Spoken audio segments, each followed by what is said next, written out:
presente, e Ele quer manifestar a sua glória, o seu poder sobre a tua vida. Creio eu que nessa noite, já através dos louvores, através da leitura da palavra, Deus já tem falado ao teu coração, e se você crer, verás a glória de Deus. Louvado seja o nome do Senhor. E nesse momento vamos estar ouvindo uma porção da poderosa palavra de Deus com o nosso amado pastor Roberto Rodrigues, em nome do Senhor Jesus. E depois nosso irmão Diácono Luan estará louvando a Deus com a bela canção em nome do Senhor Jesus. Aleluia. Deus é maravilhoso. A paz do Senhor, queridos irmãos. Amém. Estamos felizes porque estamos mais uma vez no Senhor. E isso para nós é um privilégio, uma alegria, uma satisfação. A você que está em casa e sintonizado aí pelo Facebook, ao vivo, né? Diretamente aqui da Assembleia de Deus Ministério de Madureira, Vila Campo Belo, pastoreada por esse irmão abençoado, bonito. O Salmo do número 27. A palavra será uma rápida, bem objetiva, que diz o seguinte: o Senhor é a minha luz e a minha salvação, a quem temerei? O Senhor é a força da minha vida, de quem recearei? Amém. Queridos irmãos, estamos passando, porque quando o medo invade o nosso coração, nós começamos a perder a noção, perder a confiança, e começamos a trilhar caminhos que não é para ser trilhado. Mas a palavra do Senhor nesta noite está nos dizendo: o Senhor é a minha luz e a minha salvação, a quem temerei? Ou em outras palavras, quem eu vou ter medo? O Senhor é a minha força da minha vida, de quem recearei? Ou de quem vou ter medo? Nós estamos passando momentos difíceis, as nossas igrejas estão fechadas, mas mesmo assim nós não paramos de pregar a palavra de Deus, de anunciar o Evangelho do Senhor. Nós louvamos a Deus porque a tecnologia está ao nosso favor. Você está na sua casa, nós estamos aqui no templo, um número bem, mas bem resumido de irmãos que têm colaborado para que isso seja feito.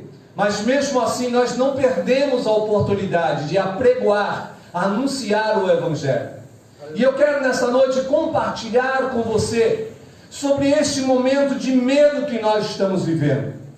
Não somente o medo, porque o medo é uma coisa necessária na vida do ser humano. Sem medo, nós não sobrevivemos, porque o medo que nos avisa dos perigos que podemos porventura enfrentar.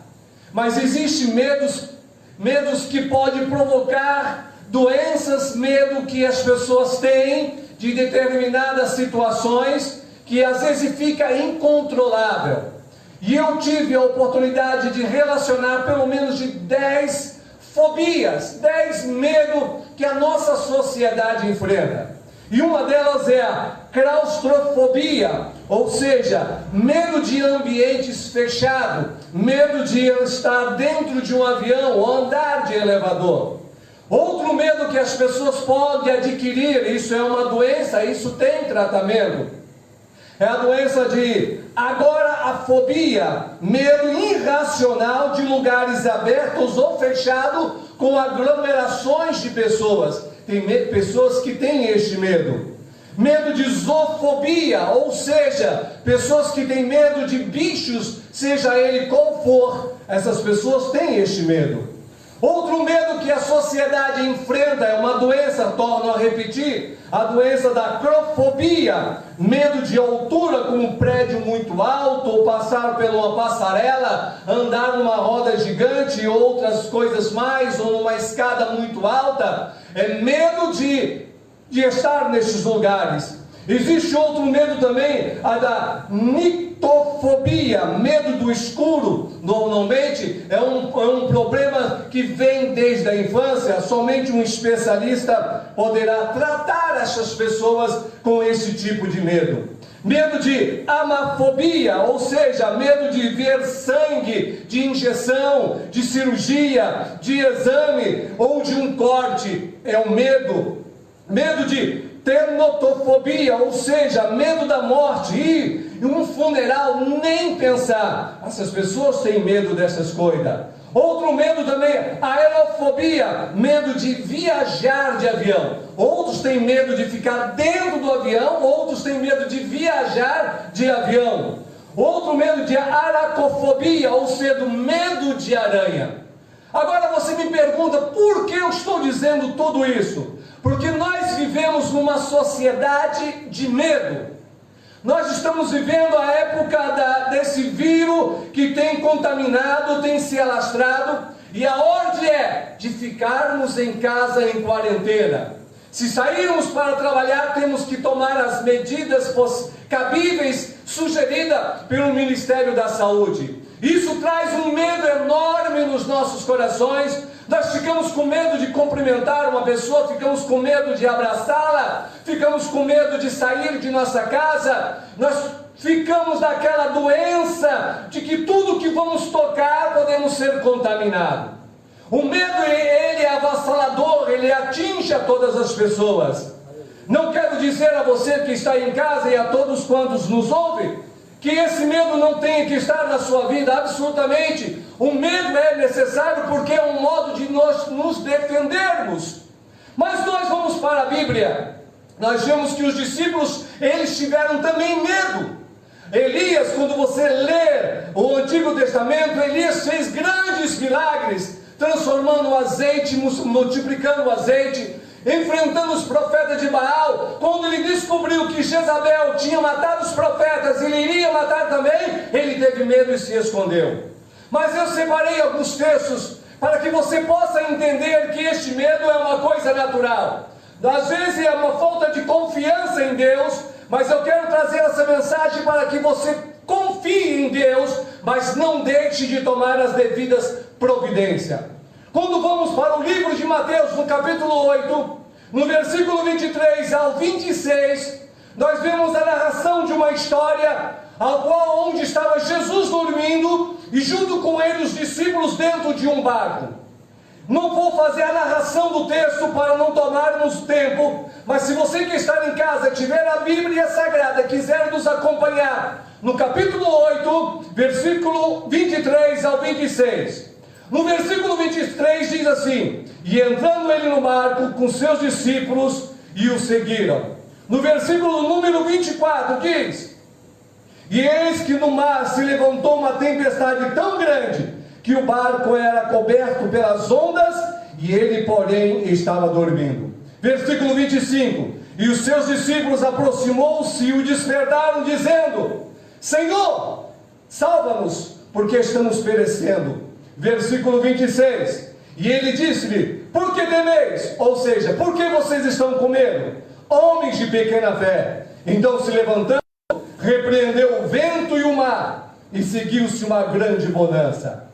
Preste atenção, no versículo 24 diz: de uma tempestade, uma grande tempestade.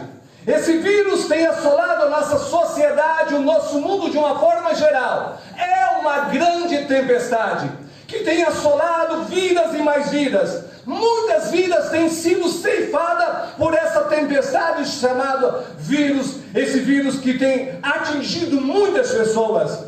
Mas a tempestade, o que é tempestade na Bíblia? No livro de Jonas, nós olhamos em Jonas capítulo 1, versículo 4. Mas o Senhor mandou ao mar um grande vento, e fez no mar uma grande tempestade, e o navio estava para quebrar-se. Jonas enfrentou uma tempestade. No caso de Jonas, ele estava fugindo de uma ordem divina de pregar a palavra de Deus.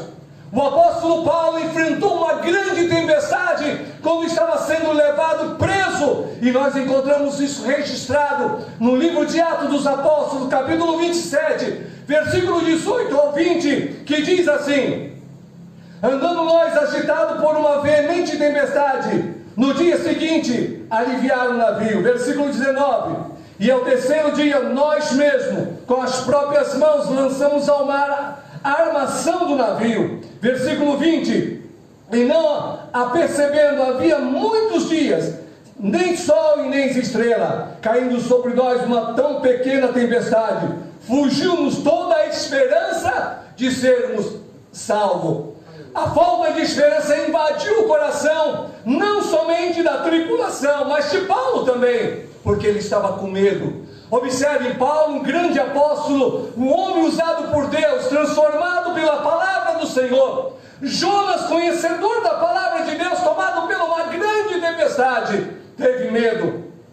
Imagine nós, homens pequenos, miseráveis, dependentes de Deus, não vamos ter medo? Obviamente sim, irmãos, nós vamos ter medo. Mas o que o Senhor diz na sua palavra, para todos nós não temermos, porque nós confiamos na palavra do Senhor. O Salmo 107, versículo 28 e 30 diz uma palavra de esperança a mim e a você que estará nos ouvindo. Então clamaram ao Senhor na sua tribulação, e Ele nos livra das suas angústias.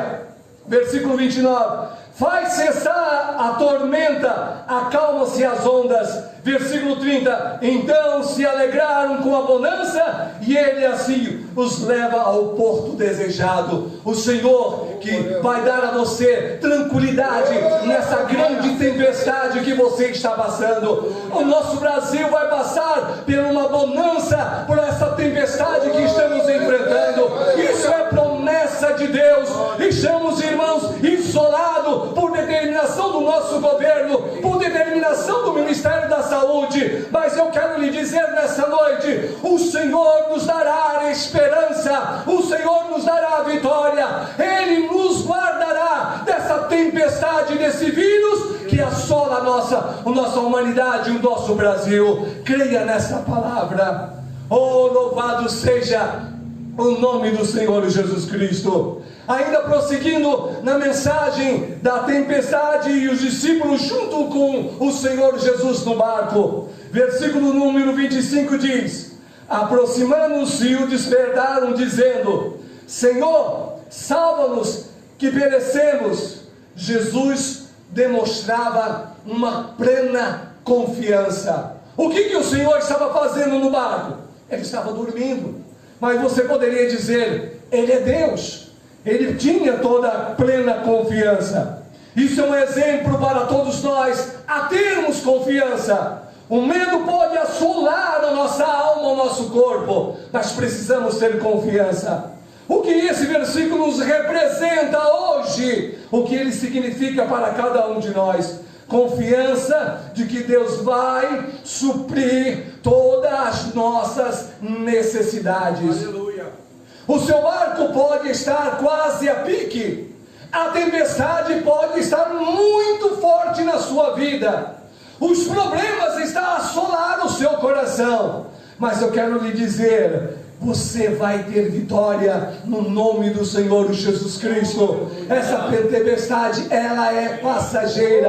Ela veio para lhe ensinar a orar. Ela veio para lhe ensinar a ser mais humilde. Ela veio para te dar graça, para que você alcance de Deus a vitória para a sua vida. Para que quando você passar nessa tempestade, você pode dizer: o Senhor é o meu ajudador e Ele me deu força para vencer os obstáculos. Glória a Deus. Tempestade você enfrenta. O que a Bíblia diz em Filipenses capítulo 4, versículo 19? Diz as seguintes palavras: o meu Deus, segundo as suas riquezas, suprirá todas as nossas necessidades em glória por Cristo Jesus. Olha o que Paulo disse: o meu Deus, o nosso Deus, segundo as suas riquezas, suprirá todas as vossas necessidades. É isso que o Senhor está lhe dizendo nesta noite. Não tenha medo. O Senhor é a minha luz, é a minha salvação. Quem temerei? O Senhor é a força da minha vida. De quem recearei? De quem vou ter medo? Como disse Paulo: o meu Deus, segundo as suas riquezas, suprirá todas as minhas necessidades. Não temas, confie na palavra do Senhor. Louvado seja o nome do Senhor. Marcos capítulo 8, versículo 1 a 9 diz: que Jesus supre as necessidades de 4.000 pessoas com alguns pães e alguns peixinhos. No versículo 5 ele diz: e perguntou-lhe: quantos pães tendes? E disseram eles: 7. Versículo 7 diz: tinha também uns poucos peixinhos, e tendo dado graça, ordenou que também lhe puseram diante. Versículo 8: e comeram e saciaram-se, e dos pedaços que sobejaram, levantaram 7 cestos. Versículo 9: os que comeram, quase 4.000 pessoas. Ou quer dizer isso? Que o Senhor suprirá as suas necessidades. Repito, não tenha medo, não se desespere, tome as providências cabíveis para se proteger, mas confie na palavra do Senhor. Para darmos como encerramento desta palavra nesta noite, versículo 26 diz o Senhor dizendo aos discípulos o seguinte: homens de pequena fé. O que significa homens de pequena fé? Precisamos de fé para enfrentar a tempestade. Fé pequena significa dúvida, insegurança, medo, preocupação. Não era isso que os discípulos estavam enfrentando? Medo, dúvida, preocupação, insegurança. Meu Deus, ele estava com o mestre no barco. Óbvio, se eles orassem, acredito eu, que milagres poderiam acontecer. Quantas vezes você já orou, milagre já aconteceu? Quantas vezes você orou para suprir as necessidades do seu lar e um milagre aconteceu? Mas também quantas vezes você ficou com medo diante das circunstâncias e não aguentar as lutas e já pensou em fracassar na sua caminhada? Isso é óbvio nas nossas vidas, nós somos sujeitos a essas situações. Mas Jesus disse aos discípulos: homens de pequena fé duvidosa, pequena fé insegura, pequena fé medrosa, pequena fé cheia de preocupações. Tenha sim preocupação. Não estou dizendo para você não ter preocupações, pelo contrário, tenha preocupações sempre, tenha medo sempre, mas nunca se esqueça de que o Senhor é o teu ajudador. Nunca se esqueça que nesse barco da vida que você está, e que ele está balançando para lá e para cá, que as tempestades estão a jorrar no seu barco, como diz o texto, que parecia que o barco iria afundar, e os discípulos entraram em pânico e correram para o mestre: mestre, acorda, porque estamos afundados, Senhor. Jesus levanta e disse: homens de pequena fé. Você passou ou está passando por isso, e o Senhor está te dizendo nesta noite: não te preocupes, porque eu sou o teu ajudador, eu sou a tua rocha, a tua fortaleza, eu sou o teu caminho, eu vou te ajudar, eu vou te dar a mão e você vai caminhar comigo. Receba esta palavra na sua casa, porque é assim que o Senhor está querendo. Você que diante das circunstâncias está tentando desistir da sua caminhada, você que já tentou tirar a sua vida, você que já está passando por problemas conjugais, com o marido, com o filho e com a esposa, você que perdeu o seu emprego, que está difícil de arrumar, que já não tem mais nada na sua despensa, eu quero lhe dizer no nome do Senhor Jesus Cristo: o Senhor te ajudará, fortalecerá, você vencerá para a glória do nome do Senhor Jesus Cristo. Aleluia. O que a Bíblia diz, irmãos, para darmos por encerrado sobre a pequena fé, dizendo o seguinte, o Salmo 125 versículo 1: os que confiam no Senhor serão como um monte de Sião, que não se abala, mas permanece para sempre. João 14 versículo 1 diz: não se turbe o vosso coração. O que isso quer dizer? Não te preocupes, não te preocupes, credes em Deus, credes também em mim, disse o Senhor Jesus Cristo. Paulo disse à igreja de Roma, capítulo 8, versículo 31, que diremos, pois, diante dessas coisas: se Deus é por nós, quem será contra nós? Aleluia! Segunda epístola do apóstolo João, capítulo 1, versículo 2: por essas causas da verdade que permaneço em nós, estará conosco para sempre. Salmo 34, versículo 4: busque ao Senhor, e Ele me respondeu, livrou-me de todos os meus temores, ou livrou-me de todos os meus medos. Deus te ajude, Deus te fortaleça. Salmo 27, 1 é o lema da sua vida. O Senhor é a minha luz, é a minha salvação. A quem temerei? É uma pergunta. O Senhor é a força da minha vida. Outra pergunta: de quem recearei? De quem vou ter medo? Do coronavírus? Não, eu não vou ter medo. Vou tomar as medidas precabíveis, vou passar álcool, vou lavar as minhas mãos, vou me proteger,